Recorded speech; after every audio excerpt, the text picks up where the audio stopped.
야, 오토바이 두고 왔는데 뭐지? 필스테이크 뭐지? 안녕하세요. 안녕하세요.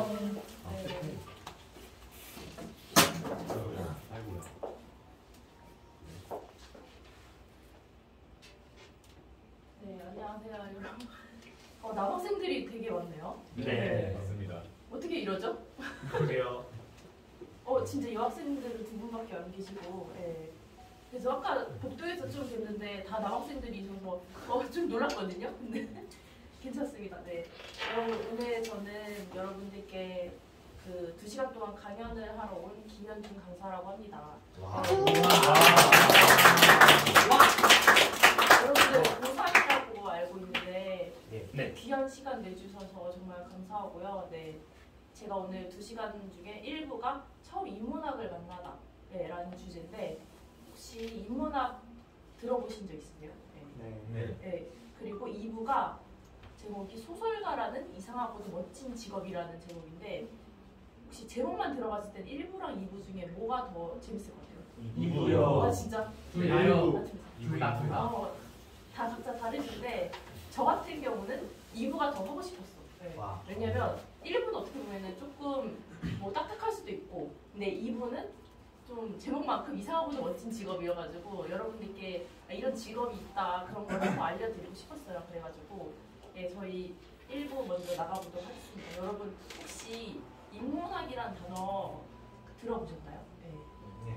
들어보셨을 텐데 근데 아마 설명해보라고 하면은 잘 못할 수도 있어요.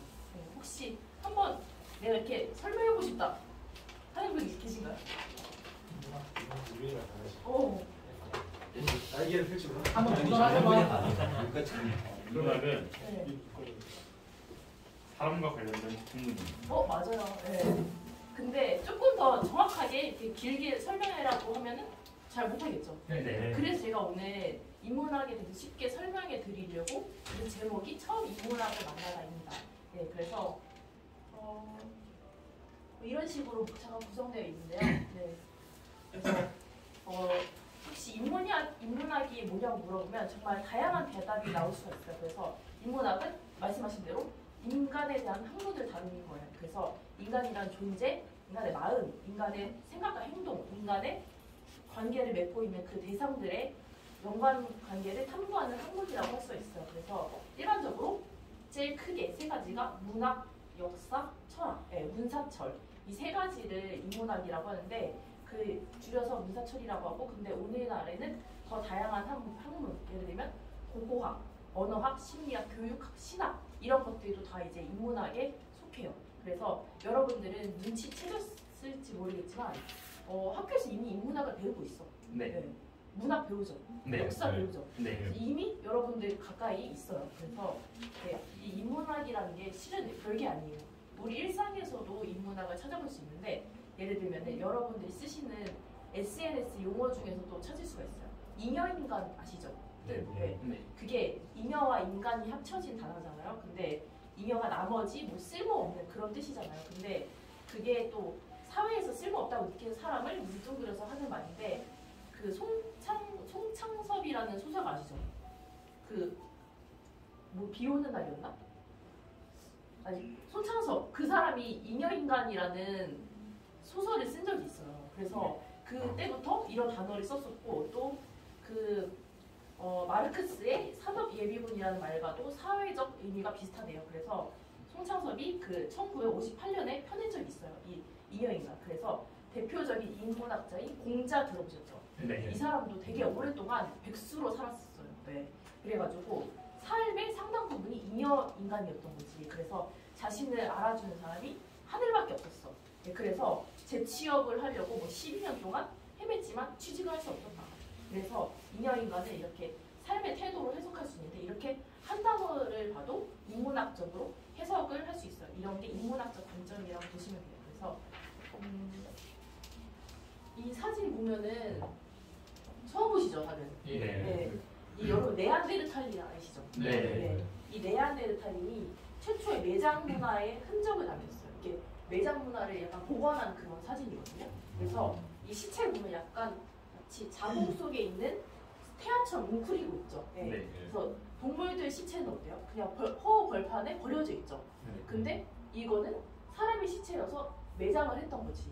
그래서 이게 뭐가 다르냐면 이런 매장을 통해서 삶의 끝이 죽음이 아니라고 생각을 한 거예요. 그래서 이 사람이 이제 우리가 사람이 죽으면 몸이 딱딱해지고 차가워지잖아. 그러면 사람의 몸에서 무언가가 또 나오지 않을까 뭐 이런 생각을 하게 된 거죠. 그게 영혼이 아닐까 막 이렇게 생각을 하면서 이렇게 사람들은 동물과 다르게 당장 먹고 사는 게 문제가 아니라 인간은 왜 죽을까 뭐 이런 생각을 하면서 그렇게 인문학이 시작됐다고 보시면 됩니다. 네, 그래서 여러분들 스티브 잡스 아시죠? 애플워치 있는 분 좀 많을 것 같은데 지금 없어요?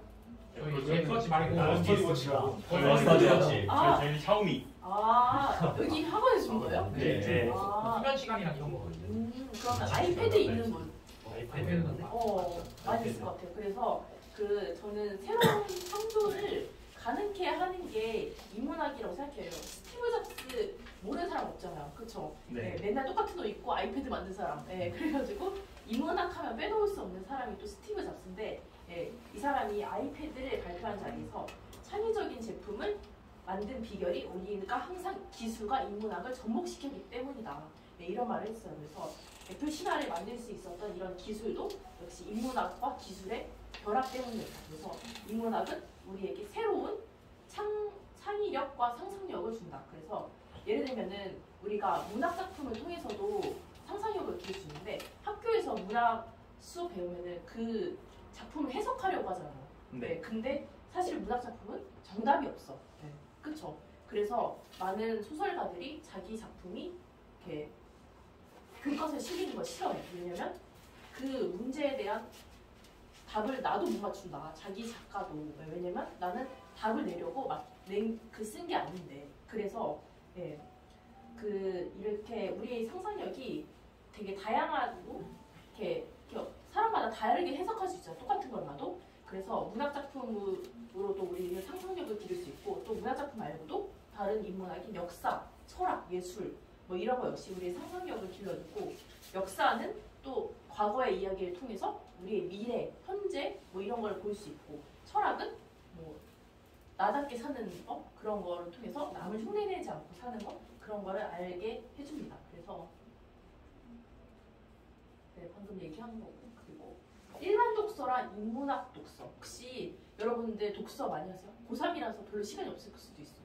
네.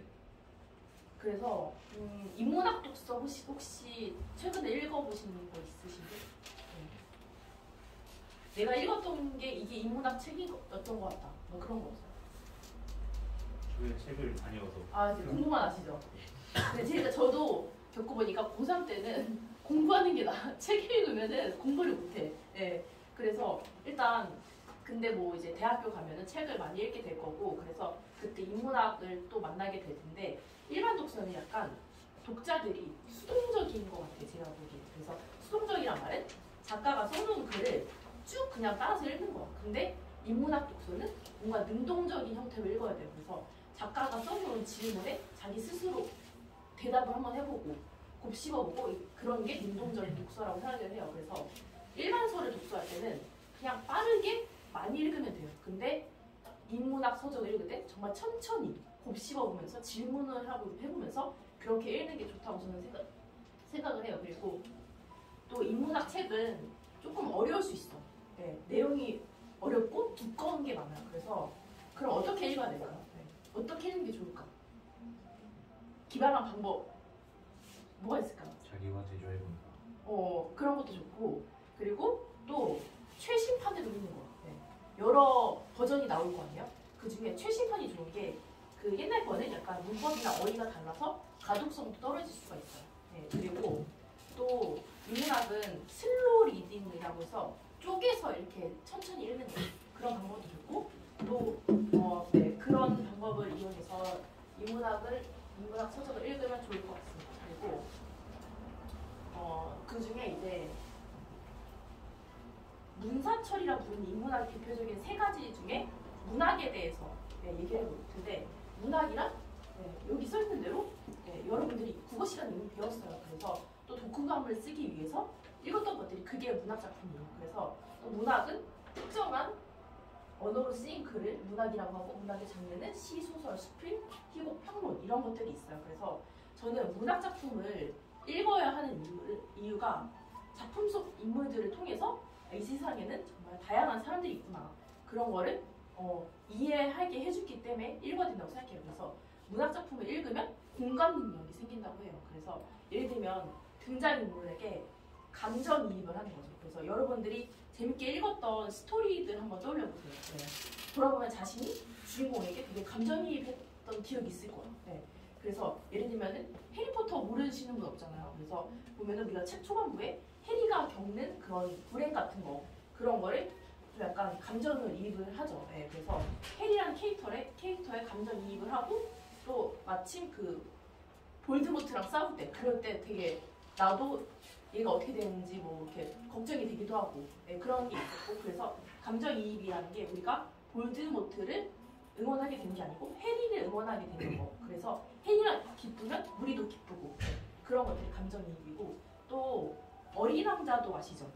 네. 어린 왕자는 인문학적으로 생각하는 구체적인 방법을 알려주는 그런 책이에요. 그래서 어린 아이처럼 작품 속의 어린 왕자가 끊임없는 호기심과 애정 그런 관심으로 질문을 하고 또 그거를 알아가는 그런 내용이죠. 그래서 어린 왕자는 인문학을 읽고 실천하는 것까지 보여주는데 인문학은 결국 삶과 연결될 때 완성이 되는데 어린 왕자가 그 장미에 대한 사랑과 책임도 있잖아요. 그래서 뭐 그런 책임을 다하기 위해 죽음을 불사지르는 그런 행동까지 보여줍니다. 네.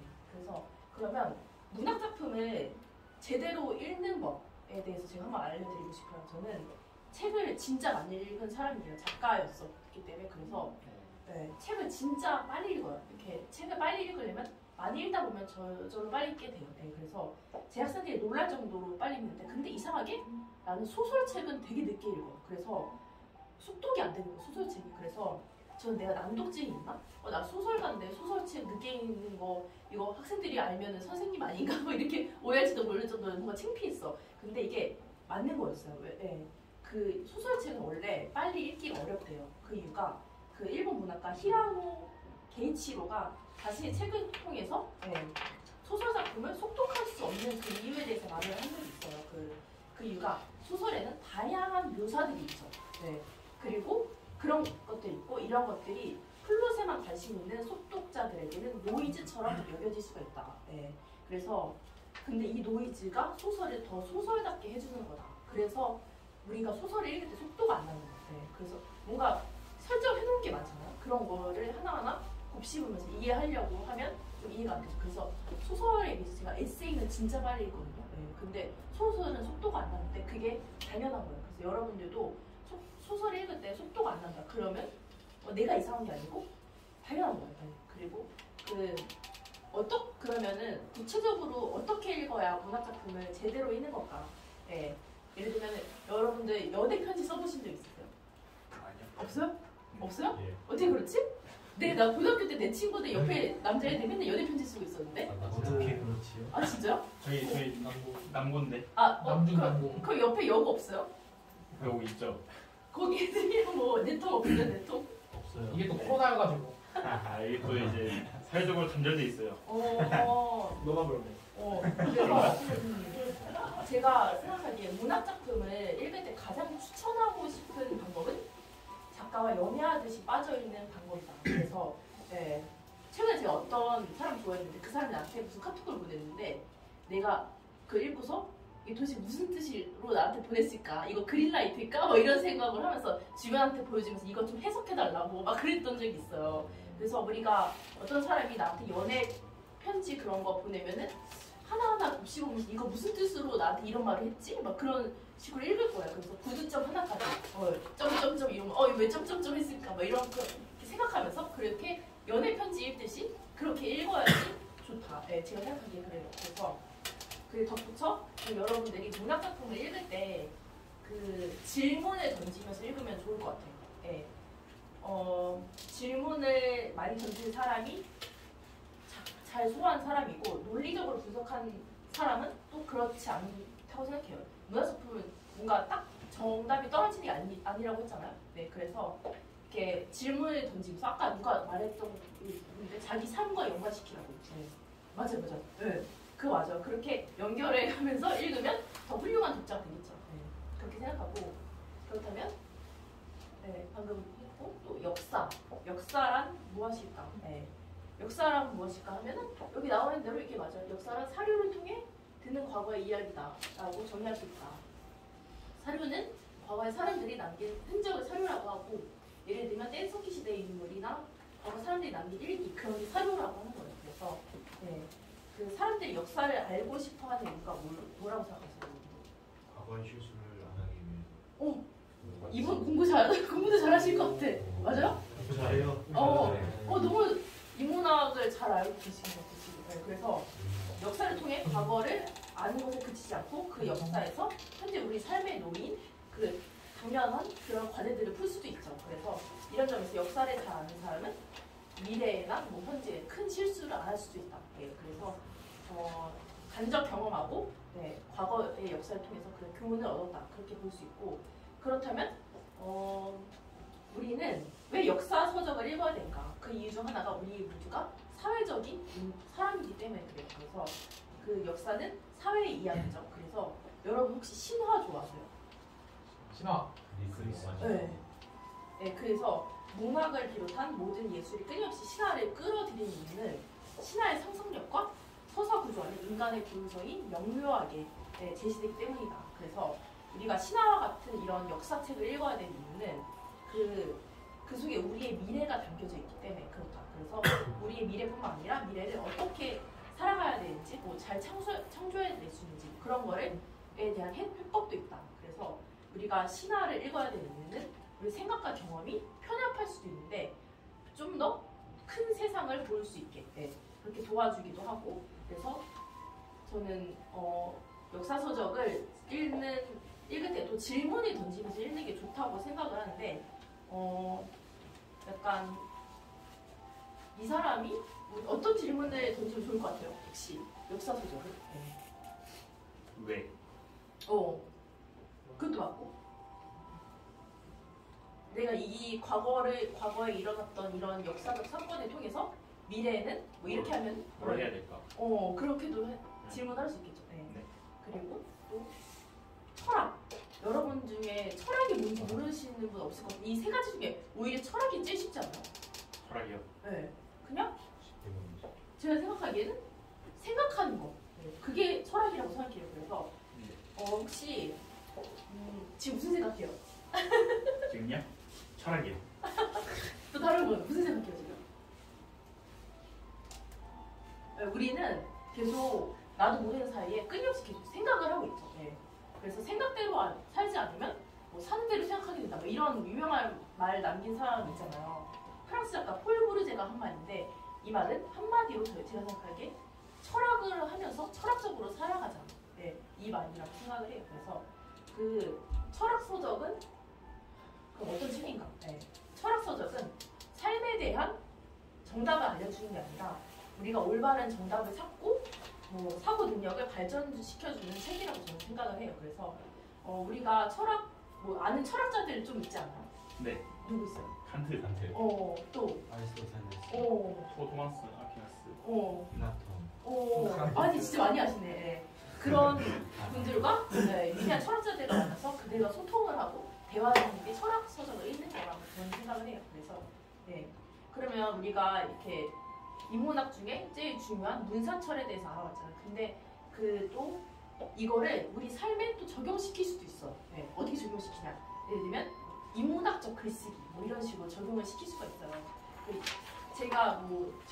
저의 본캐가 글쓰기 선생님이에요. 그래서 이렇게 한번 인문학적 상상력으로 글쓰기를 얘기해보고 싶은데, 여러분들이 들어봤을 법한 페이스북 창업자 마크 저거버그, 그 사람과 애플 창업자 스티브 잡스, 한국의 지성 이어령, 이런 분들, 또 투자자 워런 버핏, 이런 사람 모두가 다 글쓰기, 그래서 되게 중요시 여겼어요. 이런 분들. 그래서 그 이유가 바로 제대로 살기 위해서다, 이런 말을 했어요. 그래서 남이 시킨 대로 살지 않고 스스로 주도하는 삶을 살기 위해서 글쓰기를 했다고 하는데, 글을 쓰는 거는 자신을 쓰는 것과 같죠. 내 생각을 쓰니까 글을 쓰는 과정은 단순히 글자를 조용히 위해 쓰는 게 아니고 글 쓰면서 자신의 내면에 다가가서 그동안 몰랐던 나에 대해서 알게 되죠. 그래서 인문학적 글쓰기란 예를 들면은 우리 사회 사람들은 잉여 인간을 부정적이게 보죠.